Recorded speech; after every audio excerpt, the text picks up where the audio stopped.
Friends நம்ம பார்க்க போகிற திரைப்படம் கிளேடியேட்டர் 2. இந்த படம் வந்து ரிட்லி ஸ்காட் இயக்கியிருக்காரு. இவர் வந்து நிறைய நல்ல படத்தை கொடுத்துருக்காரு. 1979 வந்து பார்த்தீங்கன்னா ஏலியன்ற ஒரு சரியான ஒரு சூப்பர் படத்தை கொடுத்துருக்காரு. அது இல்லாமல் நிறைய படத்தை கொடுத்துருக்காரு. இந்த கிளேடியேட்டர் 1 பார்த்தீங்கன்னா 2000 வந்தது. அதில் மேக்ஸிமஸ் என்ற கேரக்டரில் ரசல் க்ரோ நடிச்சாரு. அந்த படம் சூப்பராக இருந்தது. அதில் வர ஃபைட்ஸ், அதில் வர சூழ்ச்சி, அந்த ஜாக்லின் ஃபோக்ஸ் பண்ணுற அந்த சூது, அதெல்லாம் எல்லாமே பயங்கரமாக இருந்தது. அந்த படம் வந்து ஆஸ்கர்லாம் கூட ஏர்ன் பண்ணிச்சு. இப்போ இந்த படம் எப்படி இருக்குன்னு பார்க்கலாம். இதையும் ரிட்லி ஸ்காட் தான் இயக்கியிருக்காரு. இந்த கதை வந்து பார்த்தீங்கன்னா மூலக்கதை வந்து பீட்டர் கிரேக்ன்றவரோட பண்ணியிருக்காரு. நிறைய பேர் நடிச்சிருக்காங்க. நடிப்பு அதெல்லாம் அப்புறம் பார்த்தீங்கன்னா இந்த வீடியோ பிடிச்சிருந்தா லைக் பண்ணுங்க, ஷேர் பண்ணுங்க, சப்ஸ்கிரைப் பண்ணுங்க. இந்த கிளேடியேட்டர் 2 கதை என்னன்னு பார்த்தீங்கன்னா, ஃபர்ஸ்ட் மேக்ஸிமஸ் வந்து அதாவது ரசல் க்ரோ வந்து இறந்துறாரு. அதுக்கப்புறம் பல வருஷங்கள் 16 வருஷம் கழிச்சு லூசியஸ் வெரஸ்ன்றவர் வந்து அவங்க மனைவி அர்ஷித்தோட ஆனன்ற பேர்ல வாழ்ந்து வராரு. இப்போ வந்து பார்த்தீங்கன்னா அவங்க வந்து நிமிடியஸ் சொல்லுவாங்க. இதான் கதையோட இது. நல்லா பாத்துங்க, நிமிடியஸ்னு சொல்லுவாங்க. அப்போ வந்து இங்க ஜெனரல் தளபதி அகேசியஸ்ன்றவர் வந்து பாத்தீங்கன்னா ரோம்ல இருந்து படையெடுத்து இவங்களை அடிச்சு வீழ்த்தி அந்த அர்ஷித்தை சாவடிச்சிடறாரு, அவங்க ஒய்ஃபை, லூசிஸோட ஒய்ஃபை. இப்போ அவங்கள பணைய கைதியாக்கி அடிமைகளாக்கி அவங்க ரோம்ல கூட்டு வராங்க. இப்போ வந்து ரோம் ஆள்றது வந்து பாத்தீங்கன்னா 2 ராஜாங்க, கார்கெல்லான்னு ஒருத்தன், அப்புறம் கெட்டான்னு ஒருத்தன். இந்த 2 பேர் வந்து அண்ணன் தம்பிங்க. இவங்களை வந்து இந்த 2 ராஜாங்களையும் வந்து மக்களுக்கு ஆனா பிடிக்க மாட்டுது. இந்த அகேசியஸ் வந்து பாத்தீங்கன்னா நான் வந்து கொஞ்சம் ரிலாக்ஸ் பண்ணிட்டு என்னோட ஒய்ஃப் கூட இருக்கணும், லூசியா பேரு, அவங்க கூட இருக்கணும்னு அப்படி சொல்றாங்க. இந்த ராஜாங்க 2 பேரும் ஏத்துக்க மாட்டாங்க. நீ வந்து இந்த ரோம வந்து பெரிய படையாக்கணும், பெரிய நாடாக்கணும், பெர்சியா மற்றும் இந்தியா வந்து நீங்க படையெடுத்து அழிக்கணும், இதுதான் வந்து எங்களோட இது, நீ வந்து ரெஸ்ட் எடுக்கக்கூடாது அப்படின்னு சொல்றாங்க. இப்போ இந்த அடிமையை வந்து மக்ரினியஸ்ன்றவன் வேலைக்கு வாங்குறான். விலைக்கு வாங்கும்போது பார்த்தீங்கன்னா அவனோட ஃபைட் இதெல்லாம் வந்து பயங்கரமாக இருக்குது. ஒரு குரங்கு கூட ஒரு சண்டை போடுவாங்க. அப்போ அந்த இதை பார்த்து இவன் குரங்கே பயங்கரமாக போடுறான்.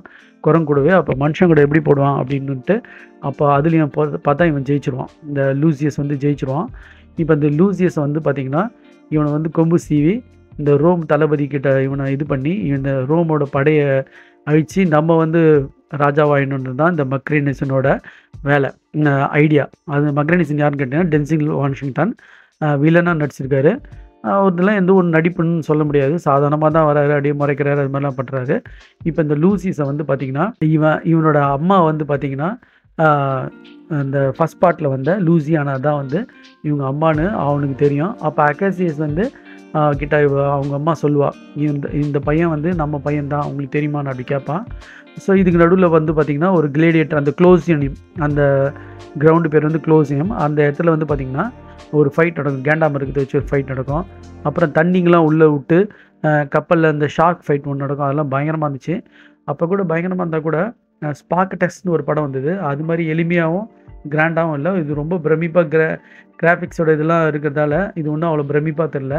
ஆனால் ஸ்பார்க்டஸ்ன்ற ஒரு படம் பார்த்திங்கன்னா அது ரொம்ப சூப்பராக இருக்கும். ரொம்ப எந்த கிராஃபிக்ஸும் எதுவும் இல்லாமல் ஃபைட்ஸ்லாம் ரொம்ப பயங்கர தத்ரூபமாக இருக்கும். பழைய படம் அது. ஸோ அது மாதிரி இது வந்து அதை பார்த்து தான் கிளேடியேட்டரே வந்த மாதிரி ஒரு சுச்சுவேஷன். ஆனால் அதை விட வந்து இது கொஞ்சம் அந்த பிரமிப்பு பிரம்மாண்டம் இருந்தாலும் அதெல்லாம் பார்க்கும்போது குறைவு தான். கிளேடியேட்டரை விட குறைவு தான், ஸ்பார்க்டஸை விட கிளேடியேட்டரே குறைவு தான். அப்படின்னா பார்த்துங்க. இப்போ இந்த லூசியஸ் என்ன பண்ணுவான்னு கேட்டிங்கன்னா, சிறையில் இருக்கும்போது அவங்க அம்மா வந்து நீ என் பையன் தான் அப்படின்வா. அவன் வந்து நீ இருந்தாலும் என்னோடய அர்ஷியத்தில் என்னோடய ஒய்ஃப்லாம் சாவச்சிட்டாங்க, என்னை வந்து ரொம்ப இது பண்ணிட்டாங்க அப்படின்வான். நீ வந்து அகேசியஸ் கூட இப்போ போரிடுற மாதிரி வரும். அடுத்தது பார்த்திங்கன்னா அந்த போரிடும்போது இந்த அகேசியஸை இவன் வென்றுடுவான். மக்கள் வந்து இந்த ராஜாங்கெல்லாம் சாவடிக்கணும்னு சொல்லுவாங்க. இவன் சாவடிக்க மாட்டான். ஆனால் இந்த 2 ராஜாங்களும், இந்த கெட்டாவும் இந்த கார்கெல்லாம் சேர்ந்து அவங்க அப்பாவையும் சாவடிச்சிருவாங்க. இப்போ வந்து பார்த்திங்கன்னா இந்த மக்ரினிஸ், இந்த ஆயுத ஆள் இருக்கான் இல்லைங்களா, ஆயுத வச்சுருக்கோம் வியாபாரி டென்சில் வாஷிங்டன் வந்து இப்போ கொம்பு சீவி அந்த செனட்டருக்கு எதிராக இந்த கெட்டாவை சாவடிச்சிருவாங்க. அப்போ கற்கலாவும் சதி பண்ணி அவனை லாக் பண்ணிவிடுவாங்க. இப்போ வந்து அவங்க அம்மாவை வந்து இந்த லூசிஸோட பணைய கைதியை வச்சு அவங்க அம்மாவையும் லாக் பண்ணி மரண தண்டனை கொடுக்குற மாதிரி பண்ணிவிடுவான் இந்த மக்ரினிஸு. இப்போ வந்து பார்த்திங்கன்னா அந்த மரண தண்டனையிலேருந்து காப்பாற்றினானா இல்லையான்றது தான். ஆனால் காப்பாற்ற முடியாது. இந்த மக்ரினிஸை வீழ்த்தி இந்த ரோமை காப்பாற்றினாலேன்னு தான் படத்தோட கிளைமேக்ஸு. ஸோ வந்து இது பாசிட்டிவாக இருந்தது கிளைமேக்ஸு. ஆனால் இருந்தாலும் அவங்க அம்மா எப்படி அவங்க சூழ்ச்சியால் அவங்க சாவடிக்கிறான் அந்த மக்ரினிஸ்ன்றது தான் படத்தோட கிளைமேக்ஸு. இந்த படத்தில் ஃபைட் எல்லாமே நல்லா இருந்தது. இதை வந்து பொறுமையாக உட்காந்து பார்க்கணும், அப்போ தான் நல்லாயிருக்கும். ரிட்லி ஸ்காட்டோட இது ஒரு மாஸ்டர் பீஸ்ன்னு தான் சொன்னோம். இந்த படம் வந்து எங்கேயுமே தோய்வடையில் ரொம்ப சூப்பராக தான் இருந்தது. என்னன்னா ஸ்பார்க்கட்டஸோட கிளேடியேட்டரை ஒப்பிட்டா ஸ்பார்க்கட்டஸ் நல்லாயிருக்கும். கிளேடியேட்டரோட ஒப்பிட்டு கிளேடியேட்டர் பார்க்கும்போது குறைவாக இருந்த மாதிரி இருந்தது. இருந்தாலும் தான் மாஸ்டர் பீஸ் கிளாசிக்கல் மூவியான ஸ்பார்க்கட்டஸை அடிக்க எந்த படமும் முடியாது. ஸோ இதுதான் என்னோட கருத்து. நீங்கள் பார்க்குறவங்க பார்த்து என்ஜாய் பண்ணுங்கள். இது ஒரு மஸ்ட் வாட்ச். ஃபைட்டர்ஸ்க்குலாம் வந்து ஃபைட் மூவி பிடிக்கிறவங்களுக்கு இது ஒரு must watch. So thanks friends. பார்க்குறவங்க பார்த்து என்ஜாய் பண்ணுங்கள். Thanks friends.